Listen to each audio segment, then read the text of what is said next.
तो भाई स्वागत है आपका एक और मार्केट अपडेट्स की वीडियो में, जहां पर अपन बात करते हैं कि पूरे दिन भर में मार्केट में क्या हुआ और इसका इम्पैक्ट एक्चुअल में स्टॉक मार्केट में किन स्टॉक्स के ऊपर किस तरीके से देखने को मिलेगा। जहां पर आपको दिन भर की पूरी अपडेट्स मिलती है, जिससे कि आप लोग मार्केट में कोई भी एक्शन लेने के लिए प्रिपेयर हो पाओ। तो वीडियो स्टार्ट करने से पहले एक ही रिक्वेस्ट करना चाहूंगा, वीडियो को अगर अभी तक आपने लाइक नहीं किया तो लाइक कर लो, ताकि अपन इस सीरीज को कंटिन्यू कर पाए। ठीक है, तो आज अपडेट निकल के आ रही है ईरान इजराइल वॉर के बीच से, जहां पर हम बात करेंगे कि मंडे को मार्केट कैसा रहने वाला है। साथ में आईपीओ की बड़ी अपडेट्स यहां पर निकल के आ रही है। रिसेंटली एक 500 करोड़ का आईपीओ ओपन हुआ है और एक बड़े ग्रुप का आईपीओ आने वाला है, जिसके ऊपर भी अपन इस वीडियो में बात करेंगे। सबसे पहले अपन बात करने वाले हैं ईरान इजराइल वॉर के बीच से। ठीक है, तो ईरान इजराइल वॉर का आज है भाई तीसरा दिन, और तीसरे दिन भी तबाही मच रही है। तीसरे दिन भी वॉर के रुकने के कोई भी संकेत देखने को नहीं मिल रहे। कल की मार्केट अपडेट में हमने बात किया था कि ईरान ने बोला कि अपन बिल्कुल भी पीछे नहीं हटने वाले और आने वाले दिनों में अपन इजराइल के खिलाफ एक बड़ा एक्शन लेंगे। अभी मैं आपको तीनों ही दिन नरेट करके बताता हूं। पहले दिन क्या होता है, पहले दिन यहां पर ईरान की तरफ से कुछ भी देखने को नहीं मिला। इजराइल ने ईरान के ऊपर अटैक किया, न्यूक्लियर साइट्स के ऊपर। ठीक है, न्यूक्लियर साइट्स के ऊपर अटैक हुआ। दूसरे दिन क्या हुआ, ईरान ने क्या किया, रिटालिएट। ठीक है, रिटालिएट किया। और तीसरा दिन आज बड़ा खबर निकल के आ रही है कि इजराइल ने फिर से ईरान के ऑयल साइट्स के ऊपर अटैक कर दिया है। अब देखो, ऑयल साइट्स के ऊपर अटैक करने का मतलब ये होता है कि पूरे ग्लोबल मार्केट को चुनौती देना। क्योंकि हमने कल भी एक्सप्लेन करा, परसों के दिन भी एक्सप्लेन करा कि क्रूड ऑयल के प्राइसेस अगर बढ़ते हैं तो क्या इंपैक्ट हमको मार्केट के ऊपर देखने को मिलता है। मतलब अगर क्रूड ऑयल के प्राइसेस बढ़ते हैं तो इन्फ्लेशन बढ़ती है, और साथ में ही जीडीपी ग्रोथ के ऊपर भी इंडिया के पर्सपेक्टिव से देखें तो यहाँ पर बुरी खबर है। तो ऑयल साइट्स के ऊपर अटैक करने का मतलब ये होता है कि कहीं ना कहीं सप्लाई को डैमेज करे, जिससे कि ईरान की जो इकोनॉमी है वो वीक हो। मतलब अपन इस वॉर का पूरा सिनारियो देखें तो मार्केट के लिए पूरी तरीके से नेगेटिव दिखाई दे रहा है। वहीं पर हम पॉजिटिव चीज की बात करें तो एक अपकमिंग इवेंट है। देखो, 18 जून को फेड की मीटिंग होने वाली है। ठीक है, जहां पर इंटरेस्ट रेट के ऊपर डिसीजन आने वाला है। अभी फेड ने करंट इंटरेस्ट रेट रखा हुआ है 4.5% का। अब देखो, जैसे इंडिया में आरबीआई होता है ना, वैसे ही यहाँ पर अमेरिका में, यूएस में फेड होता है। ठीक है, अब फेड अगर रेट कट कर देता है तो ओवरऑल इंडियन इकोनॉमी के लिए बेटर होता है, साथ में यूएस की इकोनॉमी के लिए भी बेटर ही होगा। ठीक है, अभी डोनाल्ड ट्रंप का कहना है कि भाई तुम, पावेल को कहा है कि भाई जल्दी से जल्दी तुम रेट कट करो, जिससे कि हमारी इकोनॉमी और भी ज्यादा ग्रो कर सके। पर कहीं ना कहीं फेड और उनकी पूरी की पूरी जो टीम है वो यहाँ पर डिसीजन लेगी सोच समझ के कि किस तरीके से इन्फ्लेशन का डेटा निकल के आ रहे हैं। अभी देखो, इन्फ्लेशन की बात करें ना तो यहाँ पर एस्टिमेट किया गया था कि 2.5% का एस्टिमेटेड इन्फ्लेशन देखने को मिलेगा यूएस में, पर जो कि निकल के आया है 2.4% का। ठीक है, अभी देखो, एस्टिमेशंस के नीचे ही जो प्रोजेक्शन थी उससे नीचे ही इन्फ्लेशन आया। मतलब एक्चुअल में यहाँ पर रेट कट होना चाहिए। पर अगर रेट कट हो भी जाता है, पिछले 4-5 बार से यहाँ पर लगातार रेट कट बिल्कुल भी देखने को नहीं मिला है। काफी पहले एक रेट कट, वो भी छोटा सा रेट कट यहाँ पर हमको देखने को मिला था। अभी अगर रेट कट आ भी जाता है तो लगभग 25 बेसिस पॉइंट्स का ही यहाँ पर चांसेस है, इससे बड़ा चांसेस नहीं है। क्योंकि देखो, अभी तो इन्फ्लेशन डाउन है, पर अगर क्रूड ऑयल के प्राइसेस ऐसे ही आगे बढ़ते रहे, ऊपर बढ़ते रहे, तो यहाँ पर यूएस के ऊपर भी इन्फ्लेशन का खतरा बढ़ सकता है, जिससे कि एकदम से इतना बड़ा डिसीजन लेना रेट कट करने का यूएस इकोनॉमी के लिए काफी ज्यादा गलत डिसीजन साबित हो सकता है। इसलिए यहाँ पर नजरें बनी रहेंगी कि क्या 25 बेसिस पॉइंट का भी रेट कट हो पाता है या फिर नहीं।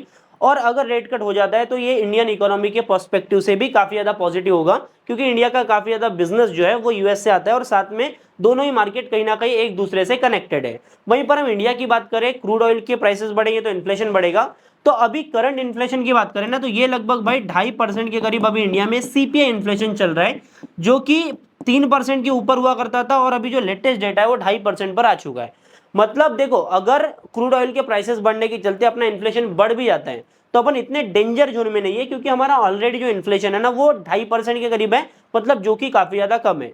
रिसेंटली मार्केट में हमें रेट कट देखने को मिला था, और क्योंकि इतना कम हमारा इन्फ्लेशन हो रहा है तो यहाँ पर चांसेस काफी ज्यादा है कि यहाँ पर आगे और भी ज्यादा जो है वो हमको रेट कट देखने को मिले, जिसके कारण इंडियन इकोनॉमी में और भी ज्यादा ग्रोथ आए।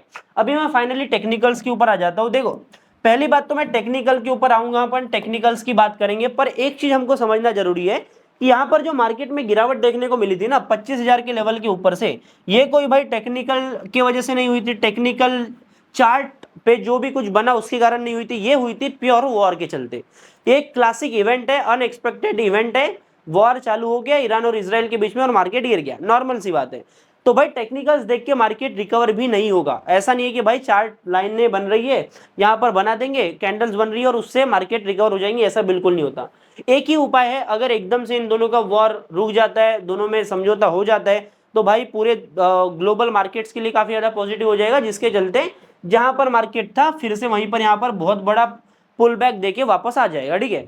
वैसे भी यहाँ पर अगर टेक्निकल्स की बात हमको करना भी है तो यहाँ पर अभी अपन सेफ जोन में, जब तक कि अपन 24,500 के लेवल के ऊपर है तब तक कि अपन सेफ है। जब तक कि अपन 24,500 के लेवल के ऊपर है ना, तब तक कि अपन आराम से सेफ है, ठीक है।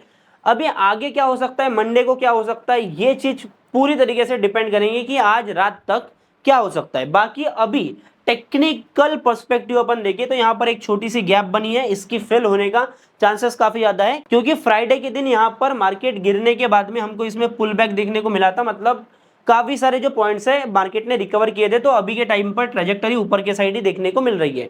और अगर ये जो वॉर चलता भी रहा, लेकिन ये वॉर का कोई नतीजा नहीं है, कोई नरेटिव नहीं है और ये लेम हो गया, मतलब भाई दुनिया को लग रहा है कि भाई यहाँ चल रहा है, तुम लड़ो भाई, हमको कोई फर्क ही नहीं पड़ता, और ऑयल साइट्स के ऊपर थोड़ा अगर इंपैक्ट नहीं पड़ता, ऑयल सप्लाई डैमेज नहीं होता, तो भाई ये वॉर ऐसे भी चलता रहेगा और फिर भी मार्केट यहाँ पर रिकवर करके ऊपर भागेगा, ठीक है।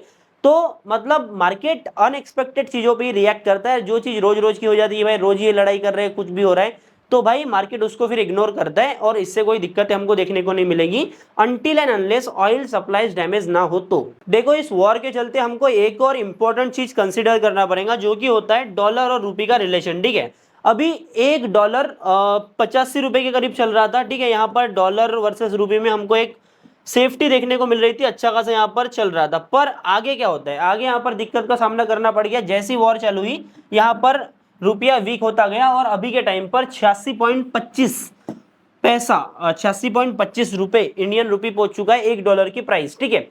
अभी डॉलर रुपया वीक हो रहा है तो ऑब्वियसली बात है, मैंने पहले भी आपको एक्सप्लेन करके बता दिया हूं कि जब भी रुपया वीक होगा तो एफआई सेलिंग करेंगे। अब इसके एक्सप्लेनेशन में मैं जाऊंगा नहीं भाई, ऑलरेडी काफी बार एक्सप्लेन कर चुका हूं, वीडियो काफी ज्यादा लंबा हो जाएगा। मतलब तुम मान के चलो कि भाई रुपया वीक होता है डॉलर के कंपेयर में तो एफआई सेल करेंगे, ठीक है। तो ये एक थ्रेट आ जाता है रुपया और डॉलर का वीक होना, रुपया का वीक होना, मतलब मार्केट ऑलरेडी हमको बता देता है कि भाई कहीं ना कहीं सेलिंग आएगी। ऐसे टाइम पर जो है वो एचएनआईज इन्वेस्टर्स भी जो है वो भी कॉशियस हो जाते हैं और सेलिंग करना स्टार्ट कर देते हैं। वैसे मैं आता हूँ यहाँ पर एफआईडीआई का डेटा में, तो यहाँ पर मैं इसके लिए यूज कर रहा हूँ scanex.rate की वेबसाइट, जहाँ पर हमको एक्यूरेट डाटा टाइमली मिल जाता है भाई, और यहाँ पर अच्छा खासा रिप्रेजेंटेशन डेटा का अपने को देखने को मिलता है, जिससे डेटा समझने के लिए काफी ज्यादा आसानी होती है, ठीक है। पहली बात आप यहाँ पर देख सकते हो, जो डीआईएस का बाइंग है ना वो लगातार यहाँ पर हमको ऊपर दिखाई दे रही है। डीआईआईज बिल्कुल भी मार्केट में सेलिंग नहीं कर रहे, मतलब इंडियन डोमेस्टिक इंस्टीट्यूशनल इन्वेस्टर्स को पता है कि भाई अपनी इकोनॉमी बढ़िया करने वाली है, उनका देश के ऊपर भरोसा है।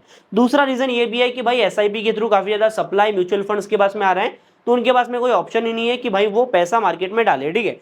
दूसरी बात एफआईआईज की बात करें तो एफआईआईज में ऊपर नीचे चल रहा है, पर 2 दिनों से यहाँ पर लगातार वॉर के चलते एफआईआई सेलिंग कर रहे हैं, और अगर रुपया और भी ज्यादा वीक होता है तो ये एफआईआई सेलिंग और भी ज्यादा बढ़ सकती है, जिसके कारण मार्केट अपना गिरेगा तो नहीं पर रेंज बाउंड हो सकता है। तो ये एक यहाँ पर प्रॉब्लम वाली चीज है। बाकी अल्टीमेटली अगर एक बार और यहाँ पर इंडिया में रेट कट हो जाता है, इन्फ्लेशन डाउन रहती है, तो भाई जितना लंबा कंसोलिडेशन होगा ना, यहाँ पर तुम समझो अगर जितना लंबा इन वॉर के चलते कंसोलिडेशन होगा उतना ही पावरफुल ब्रेकआउट आएगा, और उतना ही तेजी से जो ये इधर ऑल टाइम हाई बना था ना 26,200 का, ये उतने ही तेजी से ब्रेकआउट लेगा और उतनी ही तेजी से हमारे मार्केट में न्यू हाई बनेगा। तो ये जो कंसोलिडेशन का पीरियड है ना, लोग बोलते हैं कि भाई चलो मार्केट नीचे था, मेरे को चांस नहीं मिला, अभी मार्केट नीचे आ जाए मैं कर लूंगा, तो ये उनके लिए बेटर है। जितना लंबा कंसोलिडेशन होगा उतने ज्यादा चांसेस मिलेंगे इन्वेस्ट करने के, और उतना ही फायदा हमको आगे आने वाले टाइम में मार्केट में देखने को मिलेगा। अगली बड़ी खबर निकल के आ रही है एचबीएल पावर सिस्टम की तरफ से, जहां पर इनको गवर्नमेंट की तरफ से पूरे 132 करोड़ रुपए का कॉन्ट्रैक्ट मिल चुका है कवच सिस्टम इंस्टॉलेशन का। अब ये कवच सिस्टम होता क्या है पहले वो समझ लेते हैं। अब कवच सिस्टम बचाता है रेलवे को कोलैप्स होने से, मतलब रेलवे में जो एक्सीडेंट्स देखने को मिलते हैं ना, वो कवच सिस्टम आने के बाद में भाई बिल्कुल नहीं होंगे या फिर मिनिमम क्वांटिटी में ही हो पाएंगे, ठीक है। मतलब इस एक्सीडेंट्स के जो चांसेस होते हैं ट्रेन कोलैप्सेस के, वो काफी ज्यादा कम हो जाएंगे। अभी गवर्नमेंट ने जिम्मा उठा लिया है कि भाई हमको जितना ज्यादा ये कवच सिस्टम अप्लाई कर सके, इंस्टॉल कर सके, उतना करना है। इसलिए गवर्नमेंट 2 कंपनीज को यहाँ पर कवच सिस्टम इंस्टॉल करने का ऑर्डर दे रही है। उसमें से एक है एचबीएल पावर सिस्टम। अभी ये टोटल 48 स्टेशन के ऊपर जो है इंस्टॉल किया जाएगा और ये कॉन्ट्रैक्ट मिला है साउथ सेंट्रल रेलवे की तरफ से। अभी एचबीएल पावर की बात करें तो यहाँ पर ये पहले तो पावर सेक्टर में थे, जहां पर ये अपने बिजनेस को और भी ज्यादा डाइवर्सिफाई कर रहे हैं इस कवच सिस्टम इंस्टॉलेशन टेक्नोलॉजी के साथ में। वहीं पर कंपनी के स्टॉक्स की बात करें तो कंपनी के स्टॉक में उतनी बड़ी तेजी देखने को नहीं मिल रही है। अभी के टाइम पर स्टॉक न्यूट्रल है। हो सकता है कि फ्यूचर में अगर गवर्नमेंट और भी ज्यादा ऑर्डर्स दे तो यहाँ पर स्टॉक का प्राइस हमको आगे रॉकेट होता हुआ दिखे। अगली बड़ी न्यूज निकल के आ रही है आईपीओ मार्केट से, जहां पर हीरो फिनकॉर्प ने पूरे 260 करोड़ रुपए उठाए हैं प्री आईपीओ पूरे 12 इन्वेस्टर्स से। ठीक है, अभी देखो 12 इन्वेस्टर से 260 करोड़ रुपए मिलना मतलब यहाँ पर अपने आप में बता रहा है कि भाई यहाँ पर मार्केट में इसकी डिमांड तो है और कहीं ना कहीं आगे आने वाले टाइम में इन्वेस्टर्स जो है यहाँ पर इंटरेस्ट और भी ज्यादा दिखा सकते हैं। अभी यहाँ पर हम बात करें टोटल जो इश्यू की बात थी ना, पहले मार्केट से उठाना चाहते थे पूरे 2100 करोड़ रुपए, लेकिन अभी क्योंकि 260 करोड़ रुपए ऑलरेडी प्री आईपीओ उठा चुके हैं तो अपने फ्रेश इशू को इन्होंने कट कर दिया है, जो कि अभी हो चुका है 1840 करोड़ रुपए। मतलब अभी ये मार्केट से फ्रेश इशू के तौर पर 1840 करोड़ रुपए उठाने वाले हैं। अभी हम इसके पूरे इशू साइज की बात करें तो यहाँ पर टोटल इशू साइज निकल के आ रहा है 3408 करोड़ रुपए का, जहां पर पहले ये थोड़ा बड़ा हुआ करता था। ऑफर फॉर सेल होने वाला है 1568 करोड़ रुपए का और 1840 करोड़ रुपए का यहाँ पर फ्रेश इशू, मतलब टोटल इशू साइज है 3400 करोड़ रुपए का। एनएसडीएल के आईपीओ का साइज भी कुछ लगभग इतना ही देखने को मिल रहा है। अभी देखो मार्केट में टेंशन काफी ज्यादा है और एक सीधी रैली हमको देखने को नहीं मिल रही है, जिसके कारण ये आईपीओ जो है ना, बड़े आईपीओ थोड़ा डिले हो रहे हैं। जैसे यहाँ पर ये सारी चीजें रिकवर हो जाती है 25,000 के लेवल के अपन फिर से ऊपर चले जाते हैं तो यहाँ पर बड़े बड़े आईपीओ मार्केट में आने वाले हैं और यहाँ पर डेफिनेटली इन्वेस्टर्स का काफी ज्यादा फायदा होने वाला है। वहीं पर मार्केट में एक और आईपीओ ओपन है आरिस इंफ्रा के नाम से, जो कि इंफ्रास्ट्रक्चर की कंपनी है, रियल एस्टेट और कंस्ट्रक्शन डेवलपमेंट में काम करती है। इसके इशू साइज की बात करें तो ये लगभग हमको देखने को मिल रहा है 499 करोड़ रुपए का, जहां पर टोटल इशू जो है ना, ये भाई फ्रेश इशू होने वाला है। मतलब कंपनी मार्केट में न्यू शेयर ही इशू करने वाली है। यहाँ पर ऑफर फॉर सेल बिल्कुल भी देखने को नहीं मिल रहा है।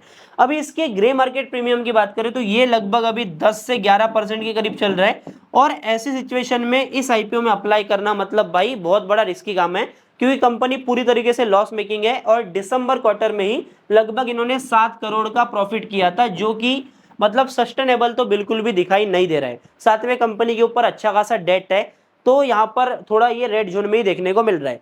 वैसे जो ईरान और इजराइल का टेंशन चल रहा है ना, इसके चलते अगर मार्केट की वैल्यूएशन और भी ज्यादा डाउन हो गई तो यहाँ पर पहले जीएमपी तो हमको 10-11% का देखने को मिलेगा, पर चांसेस काफी ज्यादा हो जाते हैं कि इसकी जो लिस्टिंग है ना वो नेगेटिव में हो जाए, जिससे कि इन्वेस्टर्स को नुकसान भी हो सकता है। बाकी अगर आपको इस मार्केट अपडेट्स का वीडियो पसंद आया तो वीडियो को एक बार लाइक जरूर कर देना और जो भी डाउट्स है वो कमेंट सेक्शन में आप लिख सकते हो।